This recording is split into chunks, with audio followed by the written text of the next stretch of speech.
Mabuti kung gayon. Hinyayahan ko lahat na tumayo para sa ating panalangin na pangungunahan ni Candy. Sa ngalan ng Ama, ng Anak, ng Diyos, ng Espiritu Santo.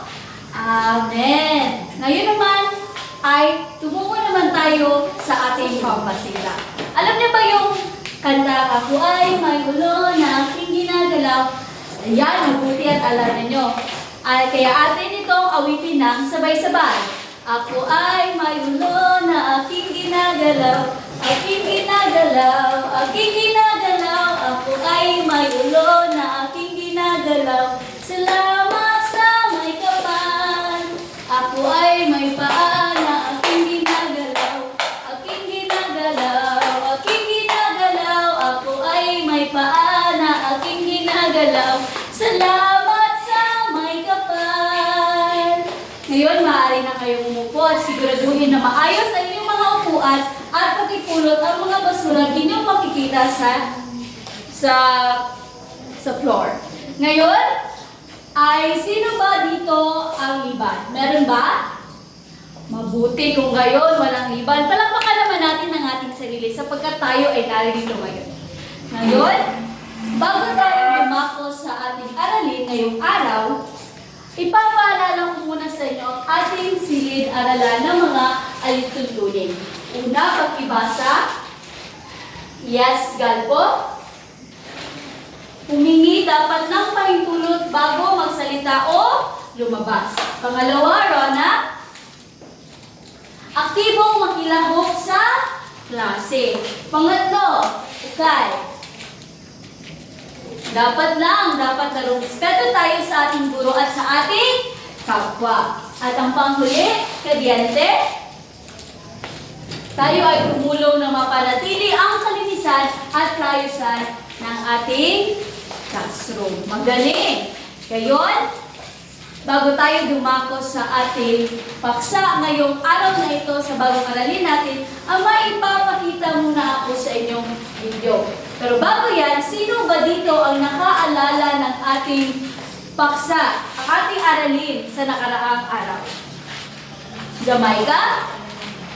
Ito ay tungkol sa kwento bayan. Magaling. Ngayon naman ay dadako na tayo sa bagong aralin. Handa na ba ang lahat? Yan, handa na. Ngayon ay tayo ay may papanoorin. Ito ay ang kwento ng langgamat ng at ni Tipaklo. Alam niyo na ba ito? Ang iba sa inyo, alam na, iba hindi. Ngayon, mapapanood natin ito. Ang langga at ang Tipaklo. Noong unang panahon, Kinig ng maigil mga langga at iwasang makipag-usap sa nagsipag na nagtatrabaho kung araw mga langga, nanguwala ka sila ng mabuti ng trigo sa balay na magsasaka sa malayo. Sila ay nagtatrabaho sa napakadisiplinadong paraan. Maaga sila nagpupunan sa bahan ng umaga sa oras kami sa bandang liwanag para makakita at magsisiguro. Rona, ano yung ginagawa mo? Kinig. Hindi na nila nilalagay sa ibabaw ng mga tulog. At pagkatapos, ay bumabalik sa samahan para kumuha pa. Sa kabilang banda, ang Tipaklo ay nakakatamahan at nagpapahinga sarili buong araw. Kumaawit ng mga ganda mag-isa at masarap na kumakain. Nagpapakasarap siya sa buhay ng todo at walang pakialam sa mga susunod na mangyari. Lagi niyang inaangamaan ang mga langga. At ang mga almon na iksin at makulitin. Ang mga gabi at pinagsarahan ng langga ang Tipaklo. Ang Tipaklo ay walang nagawang pag-ibig.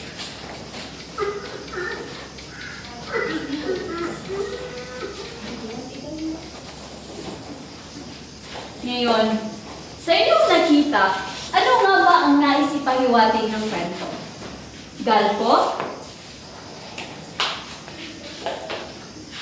Tama, tayo ay dapat naging masipag at maging responsable. Tayo ay hindi dapat pabaya. Tama yan. Ngayon, ano kaya ang sanhi ng pangyayaring iyon? Kadalyo? Tama. Dahil doon, dahil sa katamaran ni, sino yun? Ni Tipaklo? Ayan, tuloy, nagutom siya. Kaya dapat tayo ay hindi maging tama. Ngayon naman, ano naman yung nagiging bunga? Ayan, sinabi ko na, di ba? Nagutom si Tipaklong. Kaya naman, dapat maging responsable tayo sa bawat araw. Ngayon, paano natin ito masusolusyonan? Kung kayo si Tipaklong, paano nyo yun masusolusyonan? Galpo?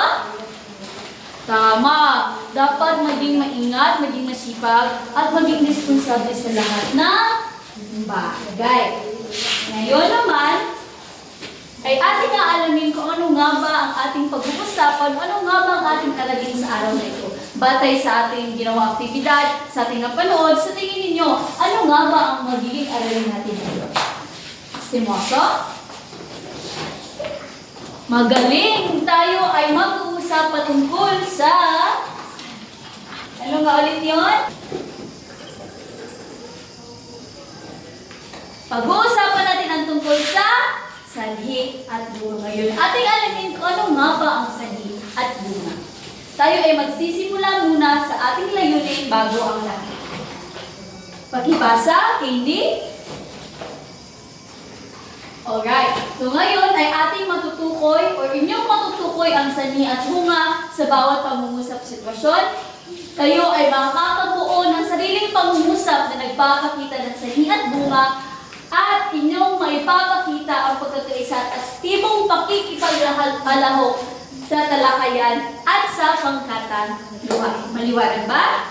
Ngayon, punta naman tayo sa kung ano nga ba ang sanhi. Basahin niyo sabay-sabay. Ito ay tumutukoy sa dahilan ng isang pangyayari. Halimbawa, bago tayo tumuko sa halimbawa, dito muna tayo sa bunga. Jinjin. Tama, ito ay tumutukoy sa resulta o epekto ng isang pangyayari. Ngayon ay tumungo tayo sa halimbawa. Pakibasa, Kalyaw. Ayan, hindi nag-aaral si Ana sa pagsusulit, kaya mababa ang kanyang nakuha na marka. Cardona, sa tingin mo, ano ang sanhi sa halimbawang ito? Magaling. Rona, ano naman ang bunga nito? Tama. Jamaica, ano naman ang makukuhang aral natin doon? Ayan, tingnan natin kung tama nga ba talaga ang inyong mga sagot. Pakibasa, ang sanhi ay hindi siya nag-aral. At ang bunga, din hindi siya nag-aral, mababa ang kanyang marka. At ang aral doon ay mahalaga ang pag-aaral at paghanda upang makamit ang magandang resulta. Tama yan. Pangalawa, palaging nagpupuyat si Ben. Sa paglalaro ng cellphone, kaya nahuhuli siya sa klase. Ukay, sa tingin mo, ano kaya ang sanhi ng pangyayari nito? Ano naman ang bunga, Adiante? Sa ligumba, ano naman kaya ang aral sa pangyayari nito? Ayan, tignan natin ang inyong kasagutan kung tama nga ba o mali. Ayan, dahil sa labis na paggamit ng cellphone at pagpupuyat. Sanhi, magaling. Nakuha mo, dear. Nahuli sa klase, tinantok sa pag-aral, yun ay ang bunga. Magaling, Kadiante. Sabi ni sa ligumba na ang aral na makukuha ay dapat gamitin ito sa tamang oras at iwasan ang labis na paggamit nito. Magaling. Ngayon, naintindihan nyo na ba kung ano ang bunga at ang sanhi? Magaling. Kung gayon, ay ipapangkat ko kayo sa dalawa. Pakibilang, isa ang dalawa. Ang unang pangkat ay dito at ang pangalawang pangkat ay dito. Kayo ay pumunta na sa inyong mga kagrupo ng tahimik. Ayan, handa na ba ang lahat? Ngayon, basahin natin ang inyong gagawin. So, ano ang gagawin mo? Ngayon ay magpapakita ako ng isang video na naglalaman ng isang kwento. Pagkatapos nito ay inyong gagawin ang inyong asignatura. Para sa unang pangkat ang gagawin ninyo ay kung ikaw si Pagong, ano ang gagawin mo? Ngayon, i-reflect natin iyon sa ating kwentong mapapanood. At ang pangkat dalawa, kung ikaw si Conejo, ano naman ang dapat mo gawin? Handa na ba ang lahat? Sige, pero bago muna yung lahat, si papakita ko muna sa inyo ang kabuuang instruction na inyong gagawin. So kayo ay bibigyan ng 5 minuto sa paghanda ng inyong maikling tula at ipapakita ito sa harap ng klase. Pagkatapos ng pagtatanghal ay magkakaroon ng maikling talakayan tungkol sa mga aral na nakuha mula sa kwento. Kaya meron dapat yung isang representante na maglalahad sa aral na makuha sa kwento. At para sa criteria, nilalaman 20 puntos, pagganap 15 puntos, at sa kooperasyon 10 puntos, at sa kalinawan ng mensahe 5 puntos. Ito ay naglalaman ng 50 puntos. Nakuha? Okay. So ito ang video na inyong mapapanood.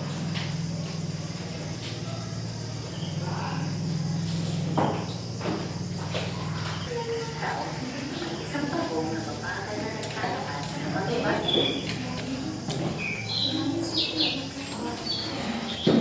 Maabutan siya. Tumating ka, mabagal na pagong. At ako ay dumadaan. Sabi ng mga inasahan ng tumatang na kuneho ang pagong dahil sa kabagalan maglakad nito. Nagsundo si pagong sa hilo ni kuneho. Kaya inaman niya ito sa isang panig sa parang makalimutok ng puno. Sa tatang na kalipas, nagsimula ito ang naglalaan. Nang bakaw. Ayan, nakuha niyo lang ba ang kwento? Dahil dyan, magsisimula na inyong 10 minuto sa inyong gawain. Ngayon ay tapos na ang inyong 10 minuto. Pumili ng isang representative na magpapahayag ng aral pagkatapos ng inyong tula. Una tayo sa pangkat-1. Ngayon naman ay dumako tayo sa pangkat-2. Ayan, magaling. Palakpakan naman natin ang ating mga sarili. Napakahusay nyo naman. Gusto nyo bang malaman kung ilan yung nakuha yung puntos?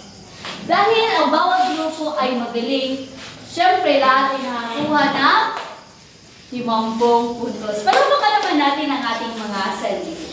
Ngayon, upang ating masuri kung talagang nakinig kayo at talagang may nakuha kayo sa aralin ito, ay magkakaroon tayo ng pagsusulit. Bibigyan ko lamang kayo ng isang questionnaire na naglalaman kung saan dito nyo isusulat ang inyong mga sagot. Pakipasa sa likod. Bibigyan ko lamang kayo ng 5 minuto para sagutan ito at pagkatapos ay ipasa sa harap. Ayan, tapos na ang 5 minuto. Tapos na bang lahat? Magaling. Ipasa ito sa harapan. In 5, 4, 3, 2, 1. Magaling. So ngayon naman, bago tayo magtapos sa ating aralin, mayroon ba kayong mga katanungan? Wala. Kung gayon, ako magtatanong sa inyo. Ano nga ba ang sarili? Yes, Sandy? Magaling. Ano naman ang bunga, Kadyente? Magaling. Bakit nga ba mahalaga at mainam na alam natin o sinusuri natin ang mga bagay-bagay bago natin ito gawin? Bakit kailangan natin isipin muna ang magiging bunga ng ating ginagawa? Magaling.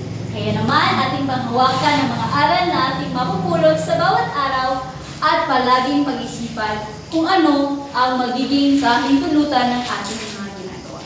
Yun lamang at maraming salamat. Maaari nang tumayo ang lahat at tayo'y magkikita sa susunod na araw. Paalam mga bata!